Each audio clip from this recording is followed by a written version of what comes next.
Welcome to another episode of Traveler Stories.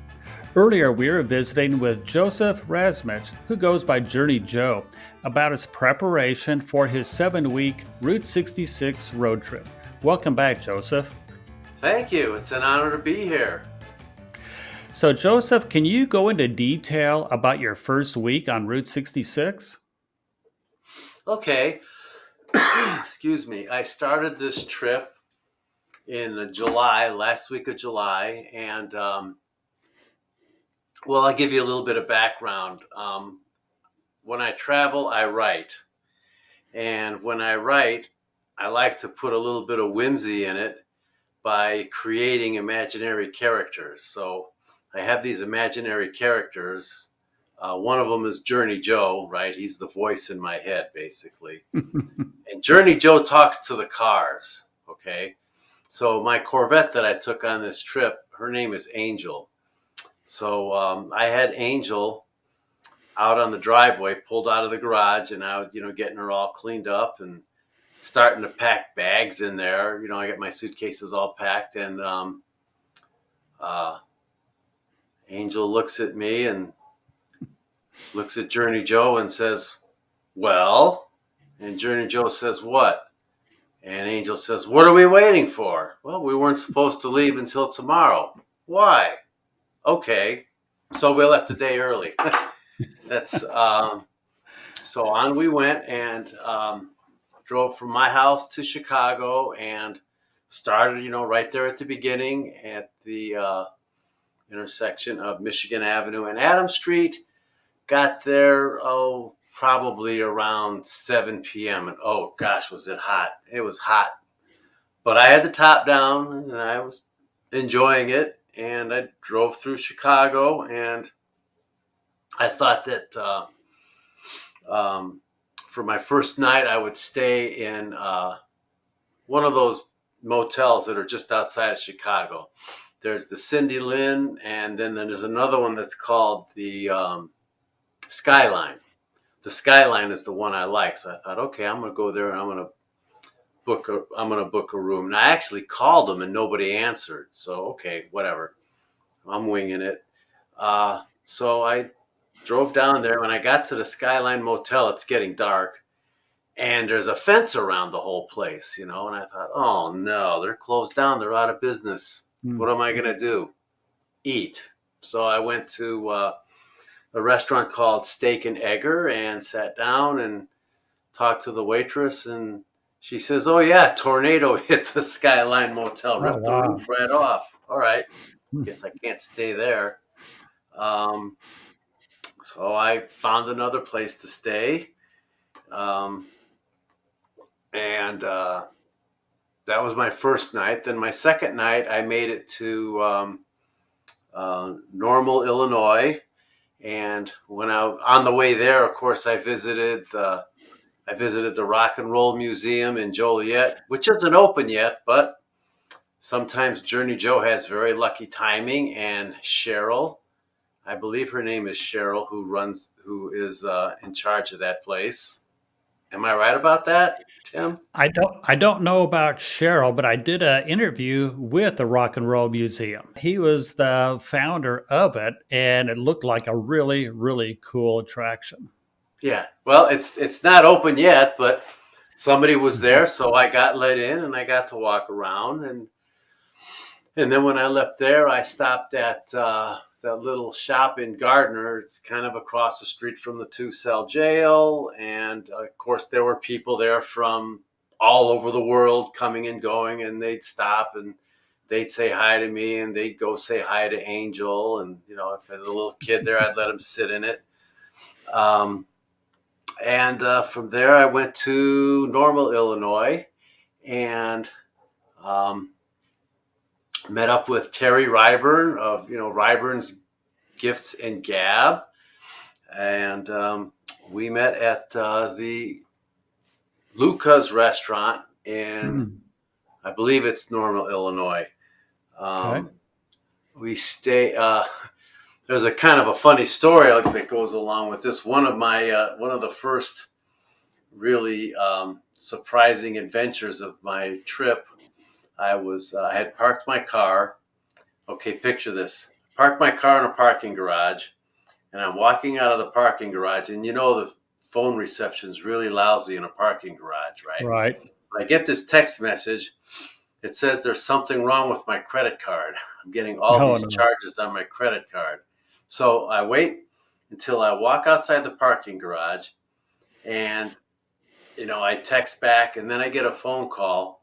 So I'm trying to talk to my credit card outfit, and just beyond me on the street corner there's a guy with a microphone and a loudspeaker, and he starts evangelizing. And he is so Okay. loud, I cannot hear myself think. And I'm trying to walk and find out what the deal is with my credit card. And all this time, I'm supposed to be meeting Terry for dinner. Oh So boy. I'm trying to talk on the phone, and I walk into the restaurant, and it's really loud. And what I ended up doing, what they said, well, we'll shut off your credit card. I said, okay, great, thanks. Now what? She says, then Yeah. they said, well, we'll send you a new credit card. Where are you going to send it to? Oh, we'll send it to your house, but I'm not home. I'm traveling. Okay. All right. Here's what we'll do. We'll have you send it to the Rockwood Motor Court in Missouri because I'm going to be there next week. I got enough money to make it to next week. So they said, okay. I gave them the address and all that, and they're going to send my credit card to Rockwood Motor Court. Good. Forget all about it. So went and I had a very nice dinner with Terry at the Luca restaurant, and then I went back to my motel, and I left the next morning to go to Springfield, Illinois, and this is where I did my first 2 night stay. I have lots of friends in Springfield. My friends Melissa and Ray, they live just outside of town, and Melissa has a Route 66 themed guest room. And Oh, there's cool. actually um, several Route 66 artifacts that my friend Carrie collected. Because when Carrie I passed see. away, I Mm-hmm. inherited her entire Route 66 collection because I was her Route 66 buddy. So I kept a few things, and most of the things I gave away, and I gave them to Melissa to decorate this room. So I got to be in this guest room with all of Carrie's stuff. I thought that was nice. So I spent a couple nights there, and I did some walking around Springfield. And there was one thing you got to picture here. It was so hot. This is okay. This is the end of July, and you're out there in the day, and it is just hot, man. So consequently, a lot of times I was tired, but I Right. made it work. So Springfield, and let's see, where did I go after that? Um, Did you stop in Pontiac at all? no, I skipped Pontiac this time Hmm. because I've been there so many times before. One of the things that I thought about, doing differently on this trip was try to visit some places that I hadn't been to before. Right. So Mm-hmm. yeah, so I skipped Pontiac in this one, and to spend more Mm-hmm. time in Springfield. Right.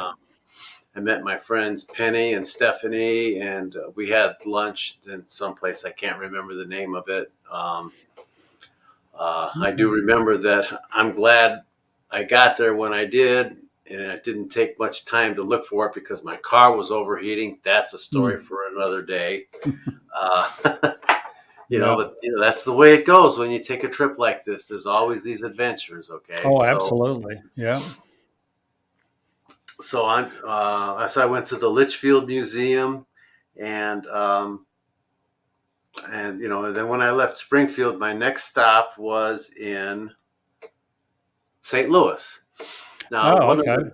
one of the reasons I stopped in St. Louis was because I like to promote the idea that big cities are safe. Uh, Mm. you see a lot of stuff in social media that you step out of your car in Chicago and you're going to get shot. It's not Mm. like that. So I spend time in Chicago when I can, and I want to spend time in St. Louis. Now, I have a friend in St. Louis. Her name is Elizabeth, and she likes to promote the city of St. Louis. So I booked a bed and breakfast in St. Louis for 3 nights. Oh, wow. And I did something very special that I haven't done in a long time. I went to a bar. I went to a bar and we played trivia. We had trivia night. Oh, It's kind okay. of funny walking into a bar. It's been so many years since I've done that. Of course, I was the only gray haired guy in there. Everybody else is young. And then eventually another gray haired fellow walked in. Okay. And of course, he walked up to me and started talking, invited himself to sit down. And he sat down at the table with us. And turns out that me and this fellow who just walked in from wherever, we have a mutual friend in Fort Myers, Florida. So So we what's the tend to, chances of that? Yeah. yeah, that's the magic. That's the Exactly. magic. Yeah, that's what you were saying earlier. Yeah. Yeah, Yeah. we didn't do any good at trivia, but it was fun. Um, and then, uh, from that point, so now I'm in um, St. Louis, and Okay. I did some walking around downtown St. Louis. Well, not exactly downtown. It's a place called Benton Park.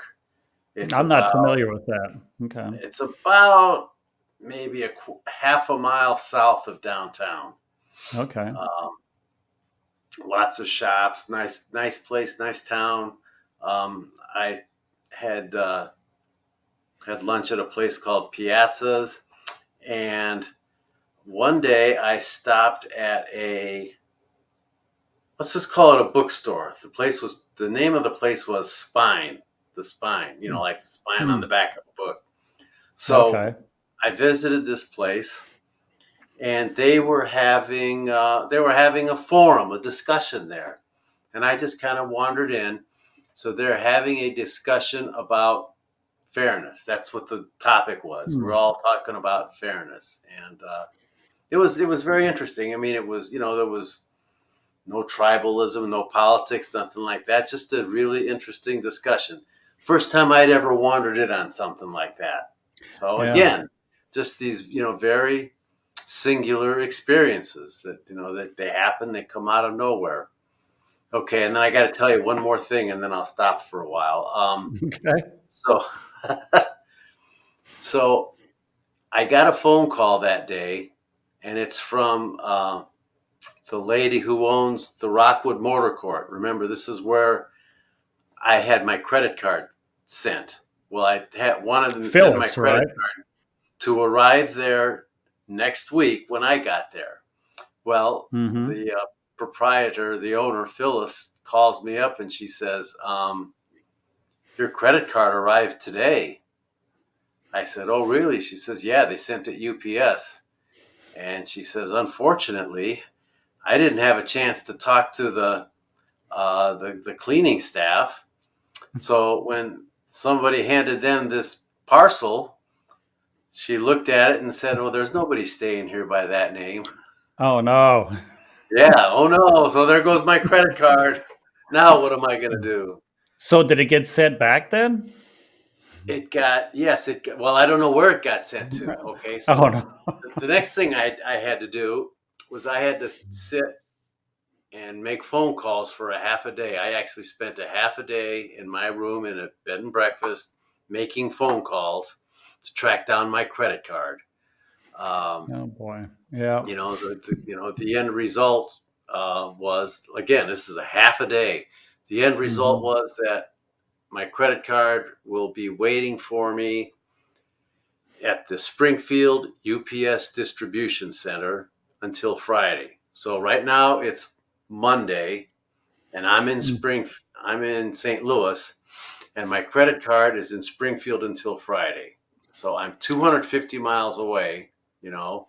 Mm-hmm. And so what do I want to do? I want to drive 500 miles in one day? No. So now is the first time you start having to change things around. And that's the beauty of a road trip, folks, is that Mm-hmm.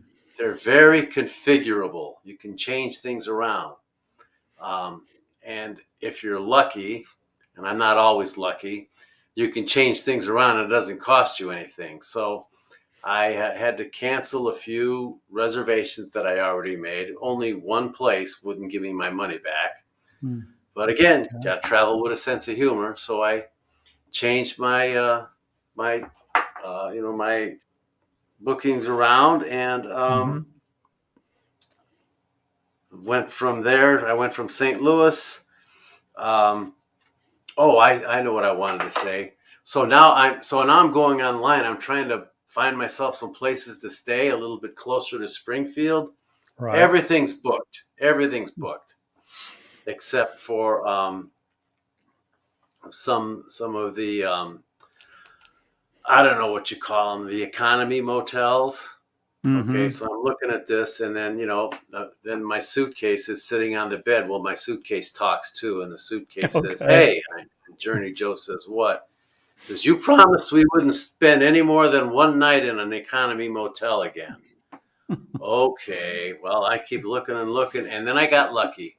I figured just for the heck of it, I'm going to call the Wagon Wheel. That's the Yeah. world famous place in Cuba, Right. Missouri. They're always full. So I called them up, and the owner, Connie, answered, and she says, "You sound familiar." And I says, "Well, yeah, I've stayed here a few times." And I says, "I'm that guy that everybody calls Journey Joe." And she says, "Well, just for you, I got a room." So she Well, there got me you a go. room. So I booked the Wagon Wheel for the next 2 or 3 nights. I can't remember what. And I went there. And that's that. So now we're at 1 week. This is as far as I got for my first week. I got myself to the Wagon Wheel, and and I guess the next thing I did was I had to go get my credit card. That's a Right. whole nother story. So earlier, you haven't actually gotten there yet, but earlier you mentioned the Rockwood in Springfield, Missouri, with Phyllis. If I Right. remember correctly, that's the oldest continuous operating motor court on all of Route 66. You may well be correct about that. I think it Phyllis is. Phyllis purchased it. I mean, it was a I don't know what you want to call it, a transient or a long term renter's place. Phyllis Hmm. purchased it in 2019 or somewhere around there, and renovated it. And I found out about it in one of the magazines, one of those Route 66 magazines. They did an article on it that the place had just opened up. So of course it's 2020, it's pandemic, nobody's traveling except me. So I went ahead and I booked it, and I'm told that I was one of the first people to stay there. So Oh, I'm kind of cool. honored Yeah. about that. So I went there and I stayed and had a nice time. It's a So for wonderful place to stay. It is a wonderful place. And for viewers, you might want to check out my other playlist. I actually have about a 30-minute video on that motor court, including a tour of the motor court. And Phyllis is a really sweet lady. So, a couple of different follow ups with you. Can you tell me maybe what your favorite experience is and also maybe a lesson learned? Well, have just between you and me, I've got some notes here, so pardon me for looking. But this bookstore in Benton Park that I wandered into when we were having this forum, um, I consider that one of my favorite experiences simply because I've never done anything like that before. The just the fact that you wander into this thing that's happening. Where do you Hmm. get that? You don't get that on the interstate. That's a lot of times when I finish a paragraph, I'll write in there. You don't get this on the interstate. So that was just a really, really fascinating thing that happened. Um, I can't read without my glasses. Okay. Um, and I also talked about walking in the city and not being scared. And so that's a really special feeling to me. I walked around at Benton Park, St. Louis for a couple hours. I walked through the park and everything else. And there was nothing to be afraid of. It was just a nice day. except it was really, really, really, really hot, which is one of the Right. reasons I wandered into this bookstore because it was just so darn hot, you know. Well, there Um, you go. Other than that, you know, of course, you know, the times that I spent with friends, you know, staying at Melissa and Ray's house, going to the Neon Museum in Springfield with them, I have not been meeting, there. yeah, then meeting up with Penny and Stephanie at the restaurant in Springfield for lunch, and then meeting up with Elizabeth um, for the trivia night in a bar. All of that stuff. Those were, you know, pretty much my favorites. Now over to lessons learned. Well, the first lesson is always make sure you have more than one credit card. Hmm. Luckily for me, I did have another credit card. I had, Good. you know, one credit card for everything except gasoline, and then I have another credit card that I just use for gasoline. It doesn't have Hmm. a very high credit limit because I figure, well, if any credit card's going to get hacked, it's going to be your gasoline card, right? Because you're sticking it in gas pumps. Hmm. Well, surprise, surprise. Anyway, so at least I had another credit card. So, you know, I That's a good got by idea. that. Hmm. Yeah, yeah. That travel with a sense of humor. Uh, That's good. when Yeah. you travel, things like this happen, you know. And then the last lesson I learned was, you know, fit. Let's put it this way: I'm getting older. I don't want to admit it. I don't want to admit that I'm a senior citizen, but I had a lot of issues with fatigue. It's like my third or fourth day on the trip, and I'm already starting to feel tired all the time. This is something Mm. I've been working on for a Hmm. couple of years. But I guess the lesson that I learned was you're going to have to live with this. It's not, you know, it's not a death sentence. It's not a deal breaker. It's just that, you know, when you're tired, you're going to go rest and then you'll be fine. And then you can go out and play some more. So those were I the guess just times that I pace left. yourself. Yeah. Yeah. Yeah. Pace Just myself. pace. Okay, I do have a follow up. I did not want to interrupt you earlier, but I got a follow up question all the way back to Chicago. Now, when you were at in Chicago and you started at the sign, did you by any chance find a place to park your Corvette to get out of the car and walk over to the sign? No. Now, a lot of people do that. They park. Um, and one of the reasons I got there at 7 o'clock in the evening because I thought maybe there would be a little bit less traffic, but it was it was busy as all get out there. It was so busy. I just did not, you know, there were big trucks there, deliveries doing whatever, you know, and you know, Right. people walking everywhere. It just did not feel comfortable to park. You know, there's always, you know, somebody, you know, and you know, behind you, and they're so close they can read your radio station. So I did not feel comfortable parking, and that's one of the Hmm. reasons that I promote walking Route 66 in Chicago because you get there on foot and you can walk to Lou Mitchell's or you can walk down Adams Street or you can walk to Berghoff's. You know, you don't have to take a Hmm. picture out your window when you're driving by, that was the only thing I got to do was take one picture of the Route Hmm. 66 sign as I was turning the corner. You know, that Yep. was it. I Yep. had to keep going. We didn't get our hot rod down at the sign. We actually had to park some other place, and then we took the L into town, and then did our Right. walking like you were talking about. But I, That's the way to do it. Take the L train into the city. mhm. But I have heard that there is a parking lot somewhere in that area, but I wasn't aware of it at that time, so we didn't get that opportunity. Yeah. I mean, there's actually a lot of parking lots. Um, some of them are more expensive than others. Um, but the thing of it is, okay, you know, if you have a rental car, you can Hmm. park it anywhere. You're not worried about it. You know, if you have a, Hmm.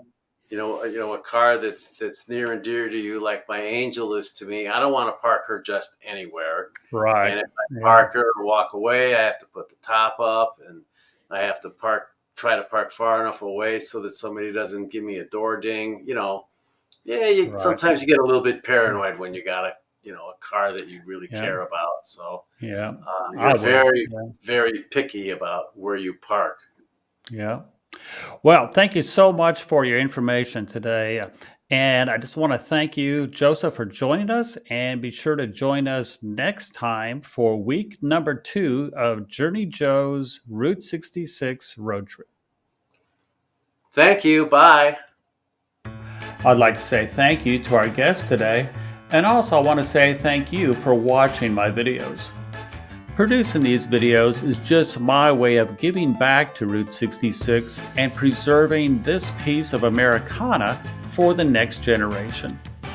Now you can let me know that you appreciate these videos by just simply clicking onto this logo to subscribe to my channel, and of course feel free to share these videos to your social media pages.